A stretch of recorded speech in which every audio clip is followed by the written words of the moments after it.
Olá a todos e a todas. Chegamos em mais uma aula de introdução à aquicultura. Hoje vamos ver aqui as espécies cultivadas. Vamos fazer essa viagem por diversas espécies que somos possíveis de usar em produção comercial. E nós vamos ver então esse universo de possibilidades, na verdade, que nos abre à nossa frente. Tá? São informações introdutórias sobre cada espécie dessa, mas é muito importante para o aluno de aquicultura ter esse primeiro contato. Então vamos lá.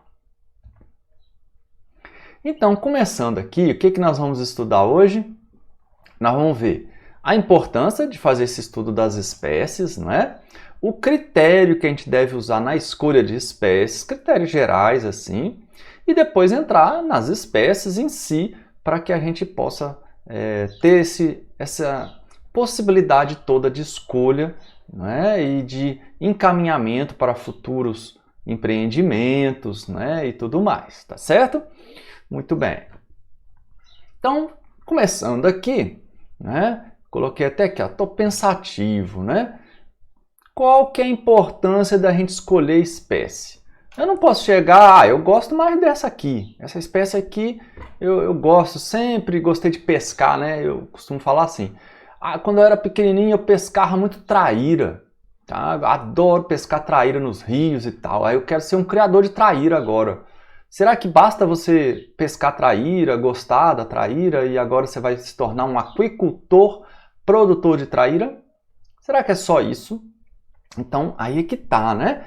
Na aquicultura nós temos que pensar um pouco algumas coisas. Então daí a importância da gente fazer esse estudo no dia de hoje. Então olha só, adequar a realidade de mercado. Você não pode produzir o peixe que tiver na cabeça sem pensar em mercado, tá? Adequar com as condições da propriedade, né? O clima que você tem, a quantidade de água. Então eu escolho uma espécie, né, de um clima tal, só que na minha propriedade não tem esse clima, né? A minha espécie usa muita água, só que na minha propriedade eu não tenho água, eu tenho que ficar economizando o tempo todo. Entendeu aí? Reprodução. Ela pode ser própria ou pode ser por compra de alevinos, mas ela tem que vir de algum lugar. Rapaz, eu não sei reproduzir esse peixe e não tem ninguém na minha região que reproduza. Como é que você vai criar esse peixe? Tá? Então, são essas questões que a gente já vem falando, né, em outras aulas, já vem comentando e a gente tem batendo nisso daí, porque é um princípio básico e que às vezes a pessoa não está, né, pensando nisso. Plano nutricional, gente, é outro ponto que às vezes a gente deixa de lado, não pensa nisso. E é importantíssimo porque a ração é de 50% a 70% dos custos de produção dentro da aquicultura. Então veja, eu escolho uma espécie, tem alevino, tudo bonitinho, mas a ração é cara, porque o fabricante de ração não faz a ração aqui no Nordeste, vamos dizer. Ele fabrica lá no Sudeste, então ela tem que vir de lá para cá. Isso me dá um frete alto e uma ração com preço alto. Então isso tudo tem que ser pensado, né? Bom, vamos mais adiante um pouquinho então. Agora vamos entrar mais detalhes disso que eu acabei de falar. Né, desses critérios, tá certo? Esses critérios gerais, né, que nós estamos falando para você selecionar algumas espécies para utilizar. Né? Quando eu falei da aceitação de mercado, a gente pode ampliar e pode dizer assim, ó, esse mercado aceita? Não, o mercado aceita qualquer coisa que você botar lá ele vai vender, vai, tá certo. Mas qual o preço que eles estão dispostos a pagar para você? Não é? Qual o tipo aí, qual a qualidade de produto que eles querem? Que às vezes você quer produzir um peixe, fala assim, não, eu quero entregar esse peixe com 300 gramas lá, que é o melhor para mim e tal. Aí o mercado diz assim, não, eu só aceito aqui o peixe de 1 quilo e só pago tanto para você. Né? Então a coisa não é assim tão, né, assim, bonita do jeito que a gente possa imaginar que eu posso fazer da forma que eu quiser. Então o mercado ele vai te ditar um preço que ele é capaz de pagar e uma qualidade, um tipo de produto. Às vezes não é você, produtor, que vai dizer o peso que vai entregar o produto. Às vezes é o mercado que define. Então o mercado também vai definir uma quantidade, né? Eu só compro 50 quilos aqui por mês. Mais do que isso eu não compro não. Então não adianta você querer produzir 500 quilos, né, e depois ficar doido para poder distribuir em vários fornecedores e não dar conta. Os fornecedores não vão comprar. Então, você tem que ajustar a quantidade aos fornecedores aí, né, a quem você vai vender, na verdade. O padrão de regularidade, então existem alguns locais de compra que ele exige que você entregue mensalmente, existem outros que não, que aí pode ser conforme demanda, então você vai ter que ir se adequando a cada ponto de venda que você tem, tá? Bom, aí eu falei reproduzir facilmente, lembra?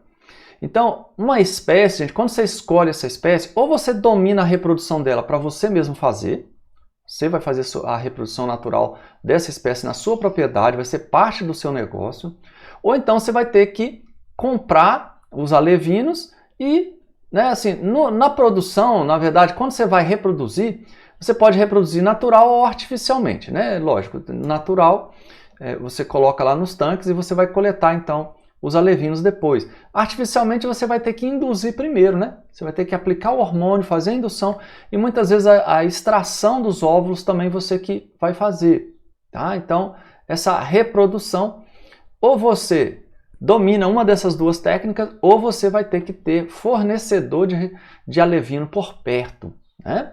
O bom crescimento, né, da espécie em condições de cativeiro, por quê? Porque também pode ter alguma pessoa que fala assim: rapaz, eu adorava pescar piau, não é? Piau é um peixe tão legal para se pescar e tal, eu quero criar piau, né?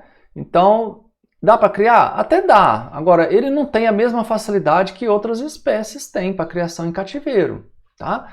Ah, eu quero aquele peixe e tal, não era o piau, era um parente do piau, assim, assim, assado. Então, cuidado, que tem algumas espécies que são mais difíceis de criar em cativeiro e outras mais fáceis. Tem um que o mercado absorve mais, tem outro que o mercado não absorve. Então, é só vocês terem isso em mente, né, na hora da escolha da espécie. Então, como eu falei, a questão da dieta, né, a questão da alimentação do animal. Então, aqueles que têm na sua dieta alimentos naturais, como o plâncton, né? Imagina uma espécie que se alimenta só de plâncton. O plâncton, a gente adubando a água, mantendo a água em boas condições, a gente consegue alimentar esse peixe. Veja a economia que vai te trazer. Ah, já tem outra espécie aqui que ela depende mais da ração, né? Então, se ela depende mais da ração, é mais custos para você. Então, um peixe carnívoro tem essa questão. O peixe carnívoro ele vai ser dependente mais da ração. Ele tem um valor comercial maior, mas ele vai ter um custo de produção maior devido à alimentação dele, tá? Então, vejam a questão desses peixes carnívoros. Existem algumas espécies, né, que aceitam esses alimentos não vivos, né? Ou seja, a ração, aceita bem a ração, outras espécies já não aceitam. Então, pode ter algumas dificuldades técnicas a mais para alguns carnívoros. Então, domine a técnica de produção primeiro da espécie para depois investir pesado. Vá atrás, procure saber o detalhe, tá, de cada espécie e aí depois você pode investir. Muito bem. Seguindo, não é? Nessa questão desses critérios para selecionar espécies, nós temos a questão da conversão alimentar, né? A gente pode usar isso daqui, algumas espécies são ótimas de conversão alimentar, que justamente reflete no alimento. Então, aquelas espécies que aproveitam bem o plâncton da água, que é um alimento natural, elas têm a conversão alimentar muito boa, né? Baixa, gasta pouca ração. Então, isso é interessante. O rendimento de carcaça, aí já é uma questão, né, do abate, processamento, em que você vai estudar cada espécie, pode ter uma característica um pouco diferente de rendimento de carcaça. Inclusive hoje a gente tem já variedades de tilápia mesmo, tilápia, em que você pode ter maior rendimento de carcaça numa e menos na outra. E isso pode ser, né, um fator de decisão seu, se isso vai te dar uma vantagem na venda do produto, porque tem gente que compra a tilápia independente disso. Agora, se de repente você vai fazer um processamento na sua propriedade mesmo, para vender um filé, alguma coisa assim, aí você já tem que começar a pensar, né? Ser resistente ao manejo e a doenças comuns. Então, é aquilo que eu falei aí, né? Assim, cuidado com essas espécies muito diferentes em que você cismou com ela aí por algum motivo e que você gosta, eu sou apaixonado por esse peixe. Então, às vezes, ele não é tão resistente ao manejo, às vezes existem doenças que dizimam, né, a espécie em cativeiro. Então, tem que tomar esses cuidados na hora da escolha, tá? Entra aqui também o comportamento social, algumas espécies são canibais, né? E espécie canibal é ruim, então é lógico, se você tiver uma opção de escolha, você vai escolher por outra, tá? É nesse sentido aí. Muito bem, seguindo, não é? Nessa questão toda, a gente ainda pode falar o costume do mercado consumidor. Então, você está lá, tem um peixe, o peixe já existe tecnologia de criação, né? Você domina, já estudei aqui, estou sabendo tudo como é que cria esse peixe e tal. Aí chega no seu mercado consumidor, não há tradição, não há costume de consumir aquele peixe. Então você vem aqui no Nordeste e vai vender as carpas, por exemplo. Ah, eu quero produzir carpa, então tudo bem, produz. Agora, será que o consumo da carpa aqui é tão forte quanto da tilápia, quanto do tambaqui, né, de alguns outros peixes aí? Então, é isso que eu quero que vocês tenham em mente, para ponderar isso daí. Você pode, na hora de ir no mercado consumidor, de ver os pontos de venda, você verificar isso, né? Olha, se tivesse o peixe tal, você compraria? Aí você vai sentir, né, se o mercado está aberto a isso ou não, tá? Adaptação ao clima local, a gente já falou um pouquinho, né? Então a gente tem, por exemplo, aqui clássicos, né? A truta, que depende de um clima, numa água fria, uma água mais oxigenada, uma água mais limpa. Então não é qualquer lugar que tem esse tipo de água, não é qualquer lugar que você vai criar truta, né? O tucunaré também é exigente, é um peixe carnívoro, que você tem que dominar a técnica da criação. A carpa, né? A carpa já é uma espécie interessante, ela é um pouco mais, ela aguenta mais a temperatura baixa, então tem alguns lugares que ela entra bem em termos de produção, né? Que outras espécies podem ter perdas grandes em invernos rigorosos e a carpa vai aguentar. Então, se você tem mercado para carpa, investe nela, né? Nesses casos aí. Disponibilidade da alimentação, então muito cuidado com carnívoros aqui no Nordeste, porque a gente já teve épocas que os fabricantes faziam a ração de peixe carnívoro aqui no Nordeste e tem épocas que eles não investem nisso, tá? Então a ração vem de longe e chega mais cara, tá? É algo para a gente pensar. Aí, como eu já comentei, a reprodução natural ou ter um laboratório próximo para poder fornecer os alevinos. Muito bem. E agora vamos começar a falar um pouco desse negócio das espécies, né? E quais são essas espécies usadas na aquicultura? Então, nós temos espécies continentais, tá, de água doce, e temos continentais, espécies marinhas, né? Essas espécies que, então, têm que ser criadas num ambiente diferenciado, ok? Então, primeira diferenciação é essa daí, que a gente tem que fazer. Depois, a gente pode dizer assim, ó, aqui no Brasil nós temos mais de 2.000 espécies de peixe de água doce. Né? Aí você vai falar assim, puxa vida, 2.000 espécies para me escolher, não é bom demais isso daí. Não, não é bem assim. Poucas podem ser cultivadas. Falta muito conhecimento do cultivo e algumas até mesmo não é econômico, né? Ela não consegue ganhar peso rápido, não tem aquele rendimento, não tem uma conversão alimentar boa, não aceita o alimento artificial. Tem muitos detalhes nesse meio. Então, a gente diz assim, nós temos um universo de 2.000 possibilidades para a ciência desenvolver, tá? Mas hoje, atualmente, a gente pode dizer que tem aí mais ou menos umas 100 espécies exploradas pelo mundo afora, tá certo? Diferentes espécies que já mostraram o seu potencial e já são exploradas, tá? Bom, nós temos 20 espécies de cultivo intensivo, que tem essa característica da produção mais intensiva, 60 dentro aí do semi-intensivo, né? Isso a gente está falando a nível mundial, tá? Não é só Brasil não, mundial mesmo, tá? Ou dentro desse semi-intensivo também a gente pode dizer aqui nível experimental. Então, não é bem assim em termos de quantidade, né? Quando a gente fala 2.000, a gente chega até a assustar. Então não é bem assim, são possibilidades, mas que a gente fecha num grupo restrito aí, né? Hoje aí 20 espécies mesmo que a gente pode dizer. Essas espécies, gente, a gente tem uma classificação de espécie nativa e espécie exótica, tá? Isso aí é o básico do básico, a gente tem que ter isso em mente. O que é a espécie nativa? Ela tem origem e tem ocorrência natural em águas brasileiras. Então, origem, ela sempre foi do Brasil, ela nasceu aqui no Brasil. Sempre que chegou aqui no Brasil tinha essa espécie aqui já. Então ela originou aqui e ela ocorre naturalmente, está em todos os cursos aí, ou pelo menos em parte do Brasil, você acha a espécie. Pronto, beleza. E a exótica? O que é a exótica? Ela tem origem e ocorrência natural, gente. Naturalmente ela está somente em águas de outros países.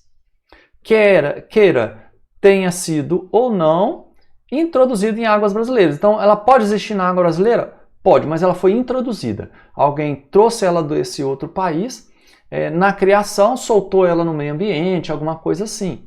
Tá? Então você tem algumas espécies que podem aparecer nos rios. Por exemplo, a tilápia.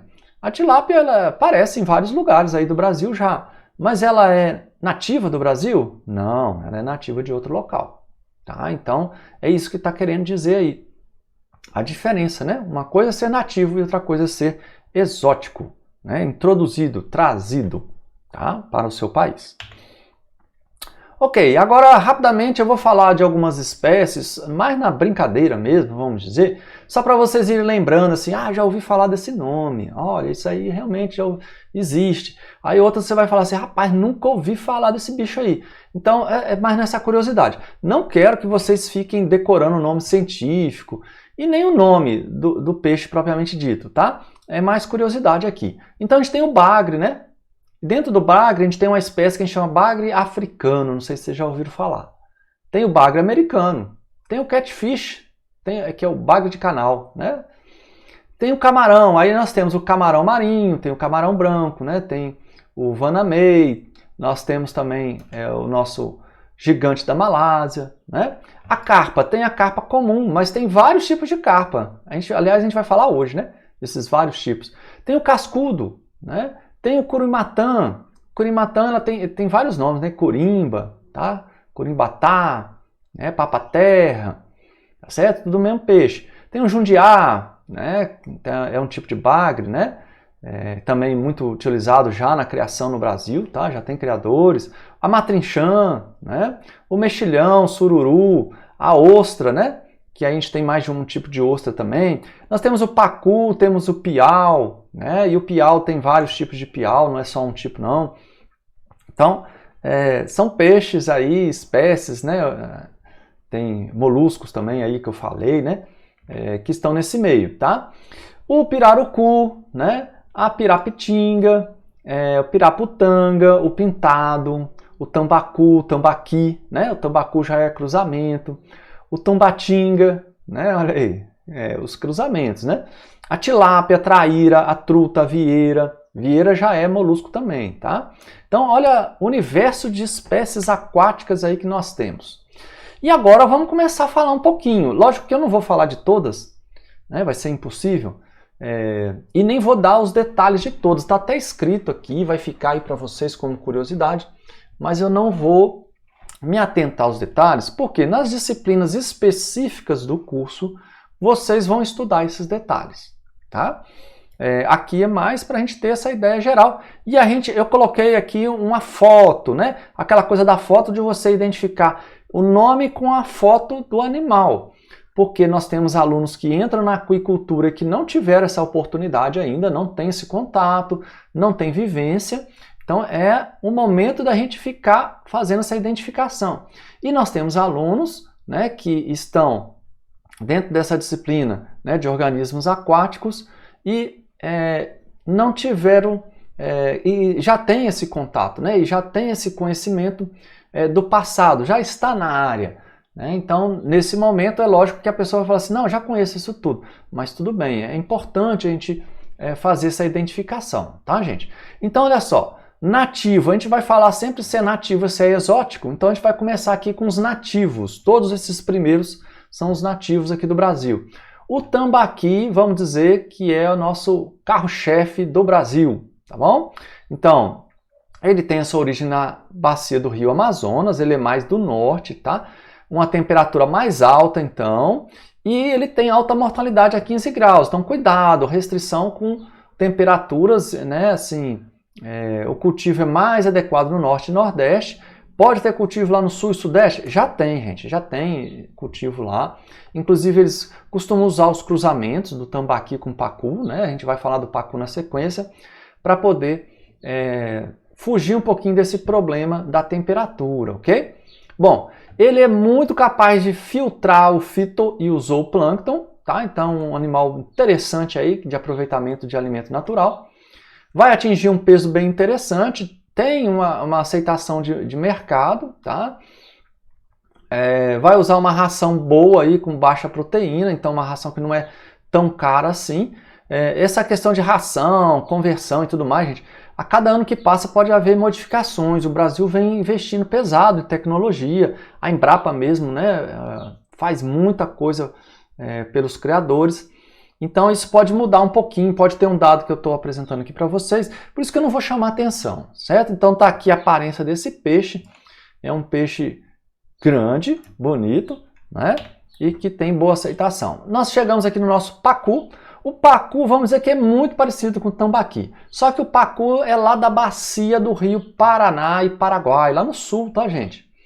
Onívoro, né? 20 a 30 graus também.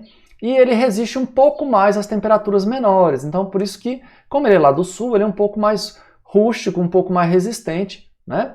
São espécies, gente, muito utilizadas, tanto para monocultivo quanto policultivo, tá? Todos os dois. Também tem um peso bom, né? Chegando a 1 kg nesse primeiro ano de vida. Cuidado com essa tendência de acúmulo de gordura. Alguns mercados não gostam do acúmulo de gordura, tá? Uma ração com mais proteína, um pouquinho, tá bom? Para esse peixe aí que aguenta um pouco mais o inverno. Nós temos aí o piau, né, que também pode ser chamado de piau-sul, piarara, tá certo? São várias espécies, na verdade. Aqui eu tô só chamando a atenção que, olha só, esse parece não ter pinta nenhuma, né? Assim, ó. Esse aqui já tem uma pinta aqui no meio, ó.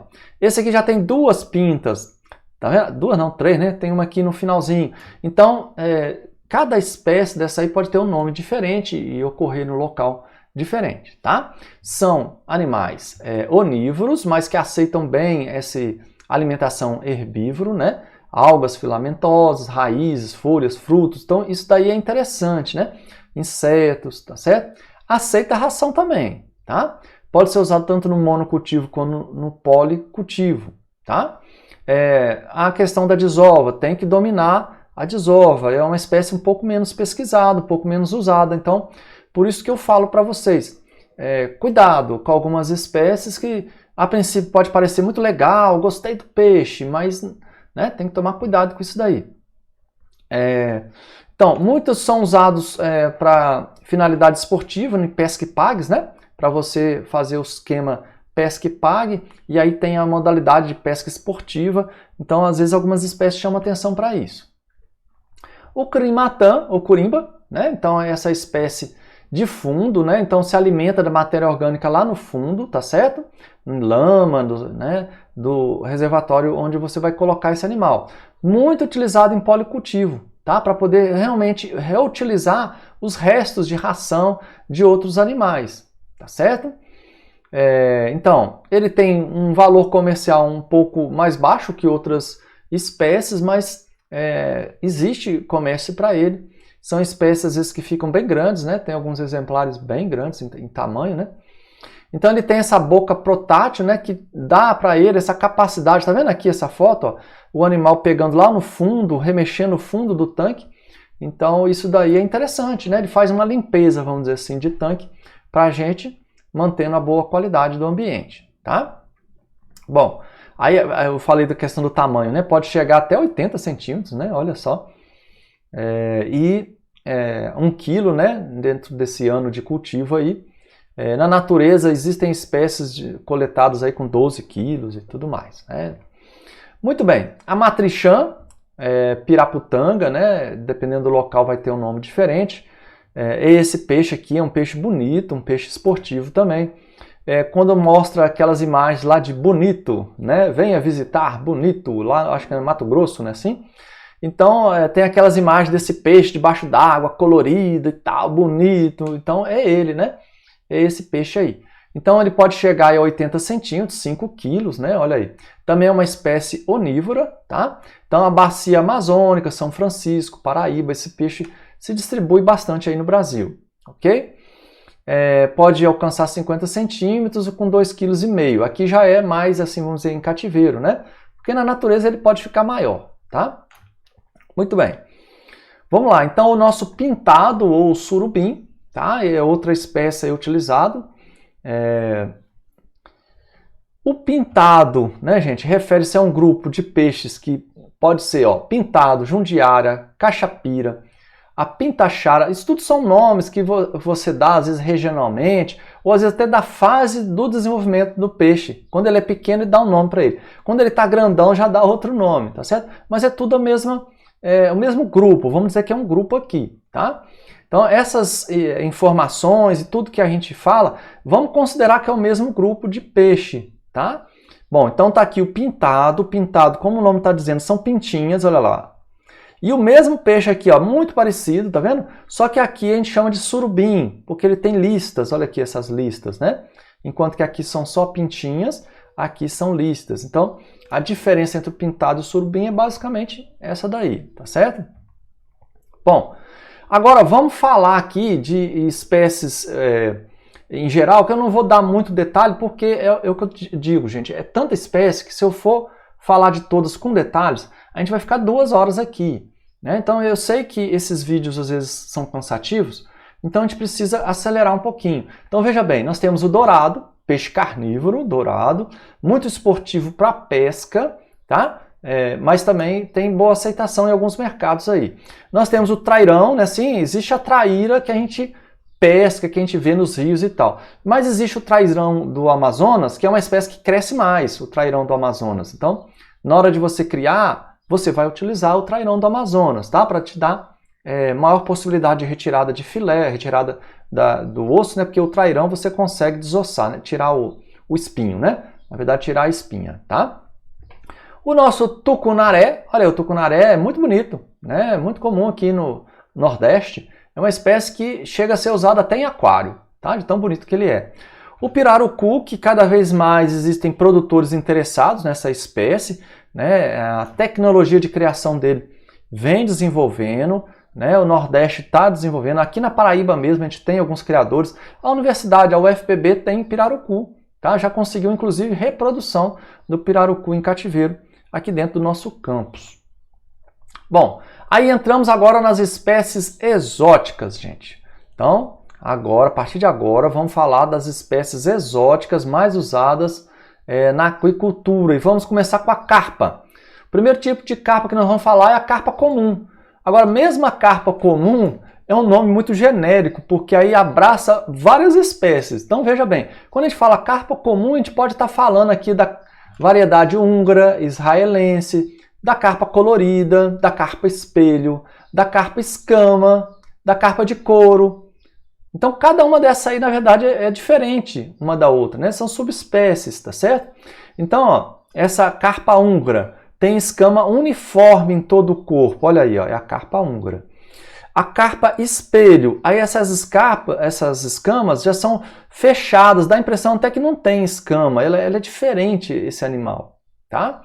E aqui a carpa colorida, né? Carpa colorida é muito utilizada para a questão de ornamentação, na verdade, né? De lagos e locais de visitação. É muito bonito, é muito legal mesmo, né? Eu já fui em vários lugares com essas carpas e é bem interessante, bem curioso, né? Um peixe que chama muita atenção a coloração dela. Bom, aí vem um outro grupo que a gente chama de carpa chinesa, também tudo, tá, gente? Tudo exótico aí, tá? Não. Nessas carpas chinesas, nós temos 3 que são campeãs aí, ó. A carpa cabeça grande, a prateada e a capim, tá? Aí vamos falar um pouquinho de cada uma. A carpa cabeça grande, ela é zooplantófaga, tá? Então ela é especialista em zooplâncton. Ela vai ser criada em 16 a 30 graus. Lógico, ela pode até aguentar menos, tá, gente? Mas aquele negócio, é a faixa melhor. Porque não é que o peixe aguenta baixa temperatura que você vai botar ele na baixa temperatura. Você vai colocar ele na temperatura alta para ele produzir. Agora ele suporta, né? Ele não vai morrer. É isso que a gente está dizendo. Muito utilizado então no policultivo. Todas essas carpas chinesas que eu vou falar vai ser assim, tá, gente? Carne magra, saborosa, boa velocidade de crescimento. Pode chegar até 2 quilos em um ano, né? Aí nós temos aqui ainda da carpa chinesa, tá, gente? Aí a carpa prateada agora. Então a carpa prateada já é essa aparência desses bichos, né? Eles têm uma aparência esquisita, assim, vamos dizer. Essa daqui ela é fitoplantófaga, então a prateada é fitoplâncton. Policultivo também, cresce rápido, chega a 1,5 kg em um ano, tá? Então todas essas espécies, geralmente eles misturam as 3 tipos de carpa, tá? No mesmo tanque, tá? Para essa questão do policultivo, né? Aí já a carpa capim, o nome já está dizendo, capim, ela é herbívora, ela se alimenta muito do capim que cresce em torno do tanque. Existe produtor até mesmo que colhe o capim em torno do tanque e joga dentro do tanque para ela comer, tá? Então a gente usa muito no policultivo, crescimento também até 1,5 kg durante o primeiro ano. Algumas elas vão ser parecidas, né? Quem está acostumado no dia a dia, lógico, vai diferenciar facilmente, né? Mas pra gente elas parecem um pouco umas com a outra, né? Lógico que dá para ver aqui a carpa capim um pouco mais comprida, um pouco mais pontuda, né, do que as outras aí. Chegamos na nossa espécie exótica tilápia. A tilápia é a rainha da criação em cativeiro, não é? No mundo todo, é uma espécie muito utilizada devido à sua fácil adaptação à alimentação. Ela é onívora, aceita na verdade tudo que se coloca de alimentação para ela. Ela também aproveita o fitoplâncton, não é? Lógico que quando a gente cria em alta densidade, nós vamos diminuir a importância do fitoplâncton, porque ele não vai dar conta nas tilápias, e aí entra a ração mesmo, tá? Como alimentação. A tilápia você pode usar tanto em monocultivo quanto policultivo. Ela é muito precoce, tanto na reprodução quanto no crescimento, né? Muito rústica, aguenta bastante as coisas. A questão da precocidade, muito cuidado, porque quando você mistura, não é assim, os adultos com os filhotes no mesmo tanque, a produtividade vai cair. Então, o que a gente quer é que ela não reproduza antes da hora. E para você conseguir isso daí, você muitas vezes tem que criar um monossexo, né? Tem que criar apenas um sexo, criar só machos. Então, na hora de comprar o alevino, você vai comprar o alevino já sexado, só macho, né? Ele é revertido sexualmente através de hormônio na ração. Ou então se você está fazendo a reprodução na sua propriedade, você vai ter que fazer essa reversão aí, tá? Bom, é muito utilizado em cultivo intensivo, região tropical. Ele tem um crescimento muito rápido, né? Suporta alta densidade, suporta diferentes tipos de alimentos, né? Aproveitamento aí. Tem uma ótima qualidade de carne, né? Alguns locais do Brasil era pouco apreciado, mas hoje, com a entrada da tilápia no mercado em forma de filé, já alcançou o Brasil todo, né? Uma realidade diferente, tá certo? Muito bom para a retirada de filé esse peixe.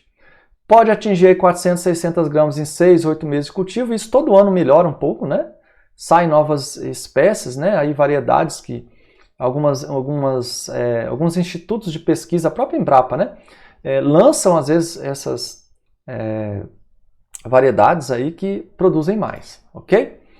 Então, continuando com as nossas espécies exóticas, nós temos as trutas, que eu falei para você, espécie carnívora, que exige uma água transparente, bem oxigenada, clara. Então, é uma espécie bem característica, assim, não é qualquer lugar que a gente vai criar. O black bass, que esse já não é um peixe tão usado no Brasil.